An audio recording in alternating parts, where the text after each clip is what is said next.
Halo, nama saya Stefano Febian Prastia AGD. Kalian bisa memanggil saya Bian dan saya berusia 15 tahun. Halo, nama saya Matius Rival Dorsuna Membok, biasa dipanggil Rival, umur saya 13 tahun. Halo, nama saya Marcelinus Ezra Yeskiel, biasa dipanggil Ezra, dan saya berumur 13 tahun. Yuk ikut kami melihat proses persiapan Misa Pentakosta.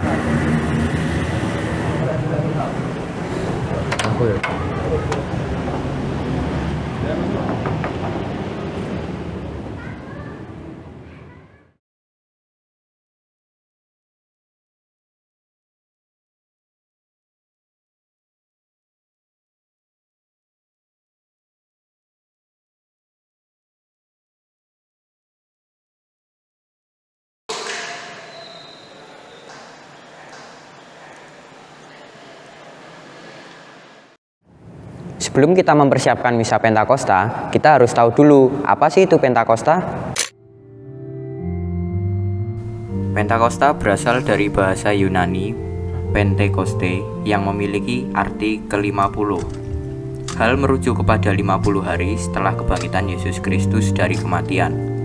Aspek lain dari hari Pentakosta yang tercatat dalam kitab Kisah Para Rasul yaitu terkait kehadiran Roh Kudus yang tersirat melalui lidah-lidah api dan disertai dengan adanya mukjizat berkata-kata dalam bahasa asing yang memampukan orang-orang dari berbagai suku bangsa mengerti pesan dari para rasul.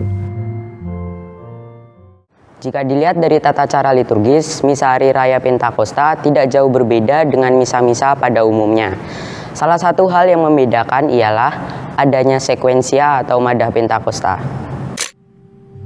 Dari surga dinarkan, pancarkan cahayamu. Apa itu sekuensia? Sekuensia adalah suatu madah di antara bacaan yang dinyanyikan oleh pemazmur di atas mimbar sabda atau ambo sesaat sebelum bait pengantar Injil atau Haleluya dinyanyikan.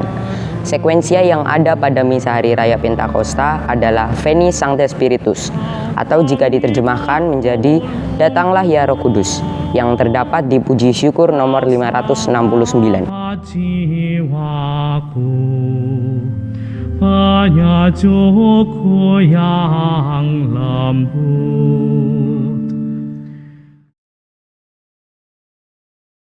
Yuk kita masuk ke sakristi. Ini adalah sakristi. Sakristi adalah tempat bagi para petugas untuk mempersiapkan misa kudus.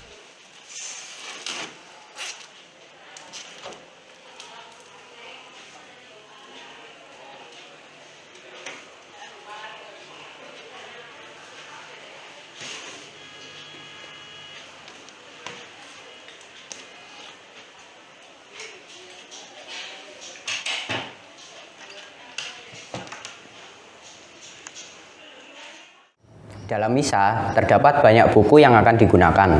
Yang pertama adalah TPE atau Tata Perayaan Ekaristi. Di dalam buku ini, terdapat panduan-panduan untuk Romo memimpin misa. Bisa dilihat dari daftar isi di sini.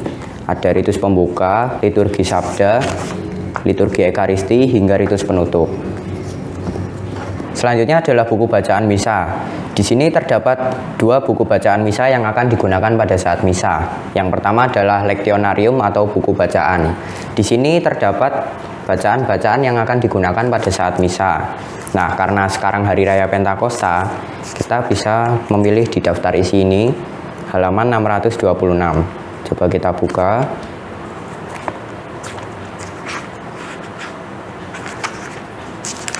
Nah, di sini terdapat bacaan-bacaan yang akan digunakan pada misa hari raya Pentakosta. Nah, karena di sini mencakup semua tahun, sehingga kita tidak perlu memilih tahunnya. Yang selanjutnya adalah Evangeliarium. Evangeliarium ini kurang lebih sama seperti lektionarium tadi, tetapi bedanya di sini isinya hanya bacaan Injil. Sementara lektionarium tadi berisi bacaan pertama, bacaan kedua, hingga doa umat. Evangeliarium ini biasanya dibawa pada saat perarakan masuk dan dibawa dengan sedikit diangkat seperti ini. Selanjutnya adalah buku lagu misa. Di sini ada 3 pilihan untuk buku lagu misa. Yang pertama adalah Puji Syukur, yang kedua adalah Mada Bakti, Dan yang ketiga adalah Kidung Adi. Kidung Adi ini berisi lagu-lagu dengan bahasa Jawa. Nah, karena misa kita menggunakan bahasa Indonesia, sehingga ada dua pilihan buku lagu di sini, yaitu Mada Bakti dan juga Puji Syukur. Nah, di Puji Syukur ini, menurut teman saya yang jelaskan tadi, di nomor 569 ada sekuensia yang akan digunakan pada saat misa nanti.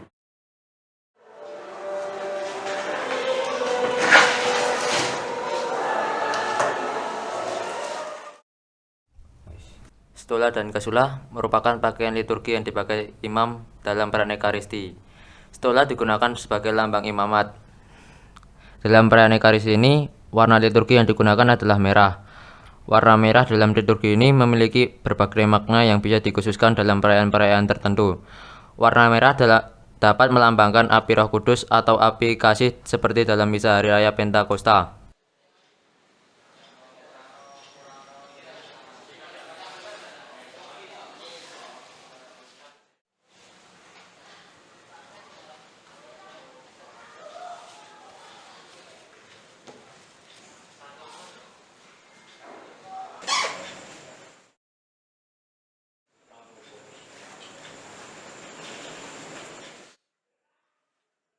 Dalam perayaan Ekaristi ini, di gereja kami terdapat dua versi pakaian untuk dikenakan mestinar dalam bertugas. Yang kami ini adalah rangkaian alba, tali yang disebut single, dan kerah yang warnanya disesuaikan dengan warna liturgi pada misa tersebut.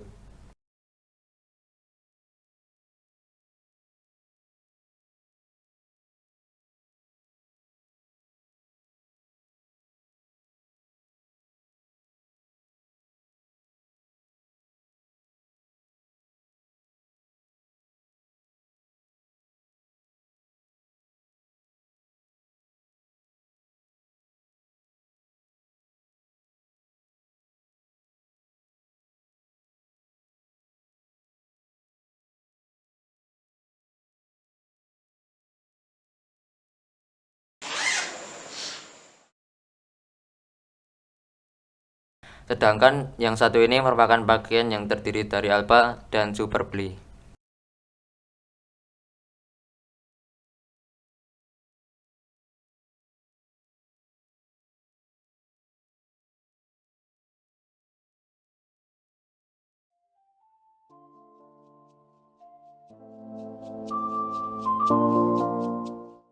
Meja kreden adalah meja yang digunakan sebagai tempat meletakkan bahan-bahan persembahan, seperti piala, ampul, dan lavabo.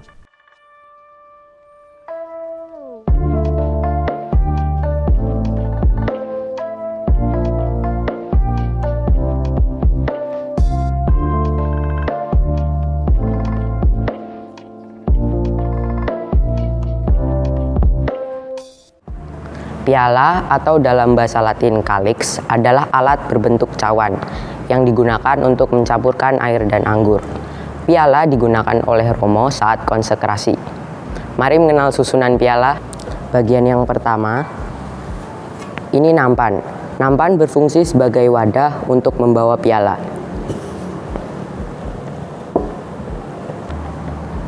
Ini piala. Di bagian ini, air dan anggur dicampurkan. Ini adalah purifikatorium. Purifikatorium merupakan selai kain lenan yang membentuk persegi panjang. Jika dilebarkan, purifikatorium akan menghasilkan bentuk 6 persegi panjang. Purifikatorium digunakan sebagai pembersih piala, sibori, dan patena. Ini kalk level atau sendok kecil. Kalk level berfungsi untuk mengambil air dan anggur dari ampul. Penggunaan kalk level bersifat opsional, boleh digunakan, boleh juga tidak.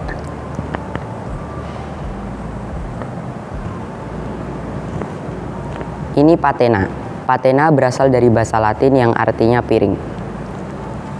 Patena berfungsi sebagai tempat meletakkan hosti besar.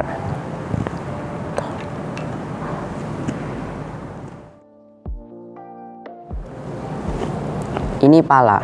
Pala atau dalam bahasa Latin pala korporal merupakan selai kain lenan atau plastik yang berfungsi untuk menutup piala pada saat perayaan Ekaristi.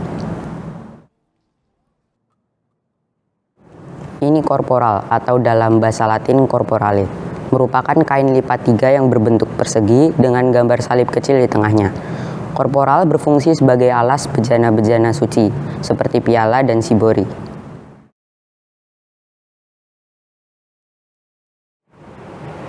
Ini adalah ampul. Ampul adalah serangkaian gelas kecil yang digunakan untuk mewadahi anggur dan air sebelum dicampurkan di dalam piala, yang melambangkan darah Kristus.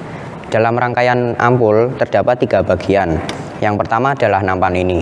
Sama seperti pada nampan di piala, nampan ini digunakan untuk mewadahi ampul itu sendiri. Yang kedua adalah ampul.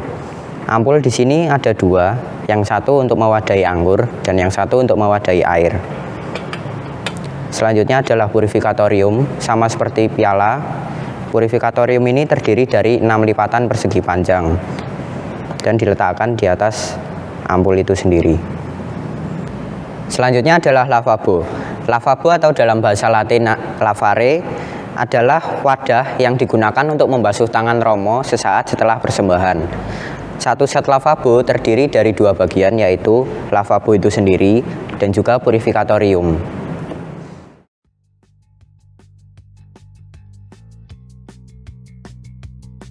Meja altar merupakan meja perjamuan Tuhan dalam perayaan Ekaristi. Kain untuk menutup meja altar dinamakan dual.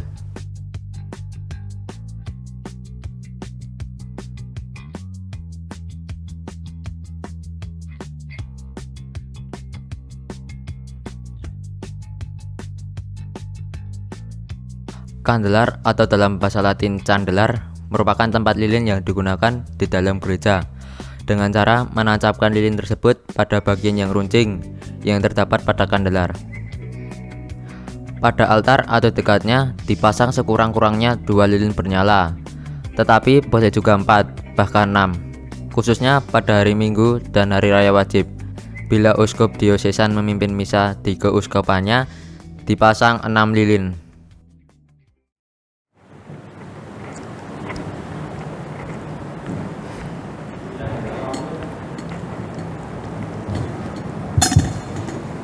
Cibori atau dalam bahasa Latin disebut ciborium merupakan bejana seperti piala yang memiliki tutup dan salib di atasnya.